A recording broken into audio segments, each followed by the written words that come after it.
Em alguns momentos aí nessa pandemia, uma das coisas que se apontou é que existe essa recuperação, essas sequelas de quem sofre de Covid forte, né? Que tem uma internação longa ou tem uma grande quantidade de vírus.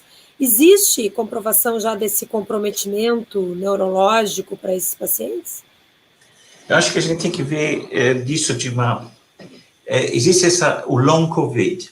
E o long COVID são algumas pessoas que parecem ter uma carga virótica por muito tempo e continuam tendo sintomas.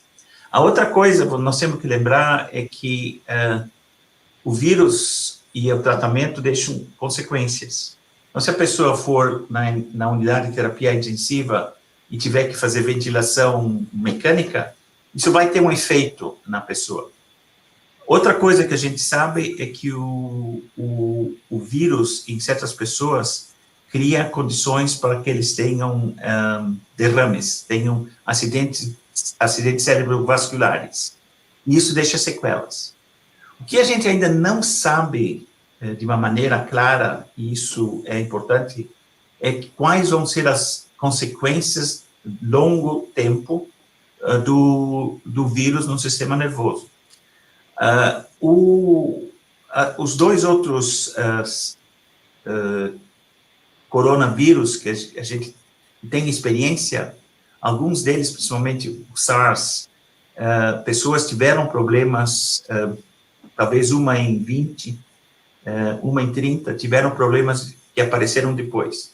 Então, nós aqui temos um registry, um registro, nós seguimos os pacientes, nós temos uma clínica especializada nesses casos de COVID, long COVID, e, é claro, também existe a neuroreabilitação. Então, esses dois pathways estão sendo acompanhados para ver o que acontece.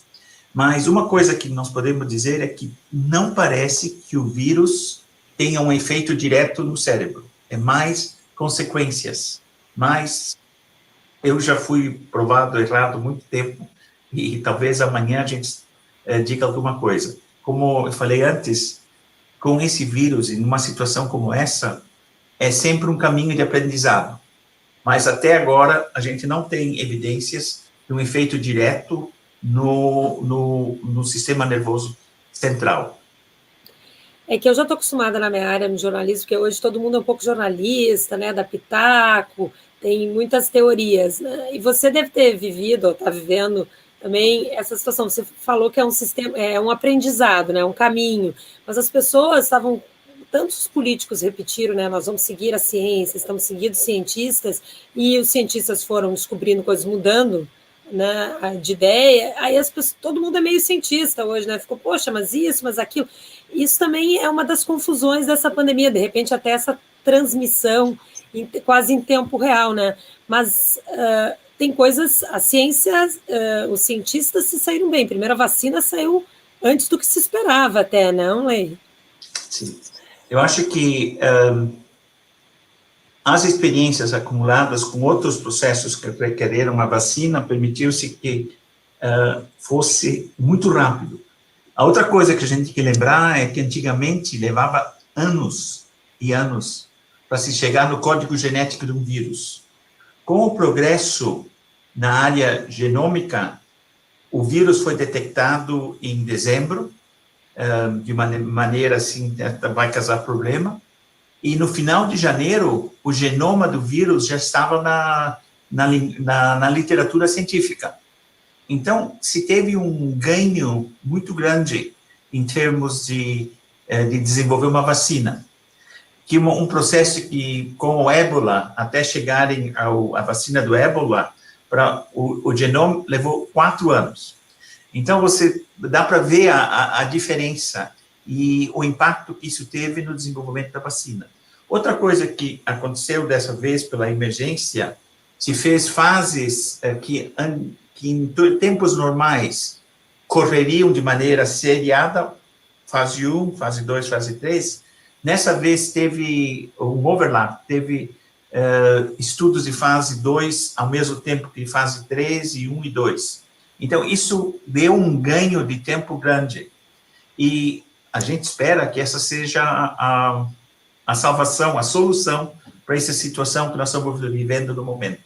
E eu acho que a ciência deve ficar orgulhosa dessa velocidade, dessa resposta tão pronta a essa situação. E espero só que agora as vacinas, as combinações, talvez, de vacinas venham funcionar e vão acabar com esse pesadelo. Eu já sei que você já foi vacinado, mas eu acho importante você dizer aqui, né? As pessoas devem se vacinar ou as pessoas devem temer alguma coisa em receber um tipo de vacina ou outra? Existe algum risco? Bem, nada na vida, não existe vida sem risco. A vida é basicamente uma doença genética transmitida sexualmente com 100% de fatalidade. Então, não existe nada na vida que não tenha um risco. Com essas vacinas, o risco é bastante pequeno. Eu diria, com o número de pessoas que foram vacinadas até agora, está provando que, em maneira geral, isso é uma coisa bastante segura de se fazer. E meu conselho, se meu conselho valesse às pessoas, geralmente eu encorajo as pessoas a fazerem o vírus, a vacina antivírus. Eu fico surpreendido pelo número de pessoas, meus conhecidos, inclusive colegas, que me contatam para saber qual é que seria, o que eu faria. E eu digo, eu fui parte do ensaio clínico das vacinas, e eu não, em nenhum momento, eu tive alguma questão. É claro que eu sabia que um risco pequeno, e talvez nessa época o risco não era conhecido. Mas a gente pode ver o que aconteceu com vacinas anteriores, usando a mesma plataforma tecnológica, a gente pode prever as coisas. E é claro, se eu tivesse uma história de reações alérgicas bastante grandes, eu tenho, mas são pequenas. Se eu tivesse um risco grande, eu pensaria diferente. E eu acho que em qualquer situação, você olha a pessoa, vê o que está acontecendo e, na minha experiência, a grande maioria das pessoas não tem uma contraindicação para ter a vacina. Qualquer que seja. A gente sabe que aqui no Reino Unido também tem casos de pessoas que já foram contatadas, não querem, têm medo, ou estão questionando. Isso te surpreende, esses números? Não me surpreende.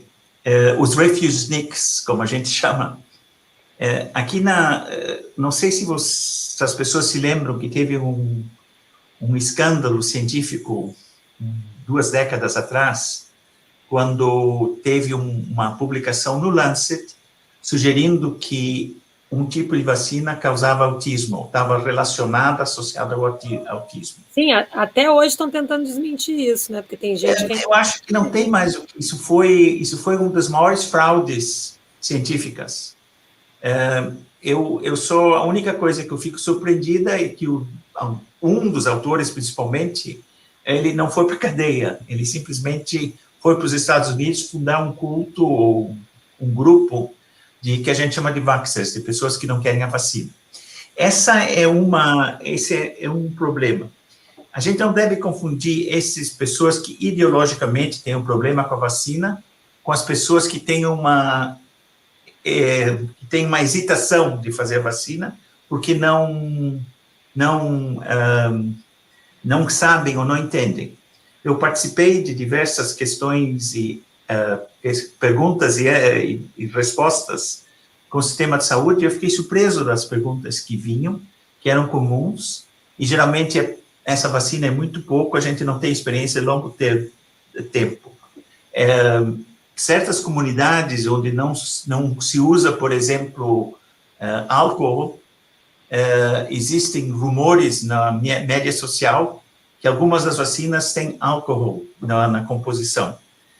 Pode até ter, mas não é o álcool que é proibido, que não é halal, ou que não é kosher, ou se fosse, de ser usado. Eu também ouvi pessoas dizendo que uma das vacinas que temos aqui, que a gente tem aqui, está sendo usada, ela tem um componente que veio de tecido de porco. Dessa maneira, ela não seria apropriada para certas comunidades. Mas isso é tudo misinformation. Existe muita notícia falsa e hoje em dia o que está acontecendo com a média social, essas notícias falsas, elas acabam criando todo um track record e elas acabam ficando verdade para certos grupos. Isso é um problema grande que a gente vai ter que tentar entender como isso vai impactar na entrega de saúde ou como isso vai impactar no nosso desenvolvimento emocional. Eu não sei a resposta, mas eu acho que alguns dos problemas vão por aí. Você já comentou aqui um pouquinho sobre que efeitos isso vai ter emocionalmente, né, até no próprio sistema de saúde, mas queria que você fosse mais específico. O que você acha que muda no sistema de saúde, no próprio, não sei se você pode falar sobre o próprio NHS, sistema público?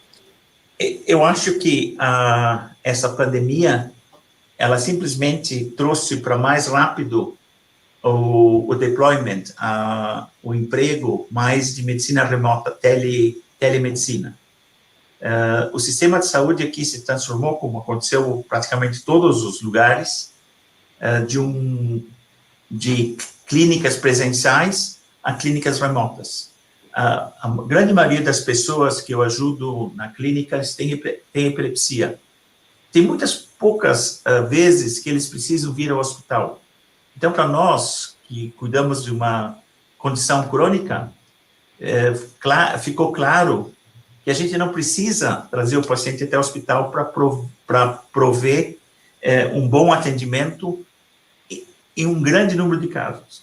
Isso vai ter um impacto grande.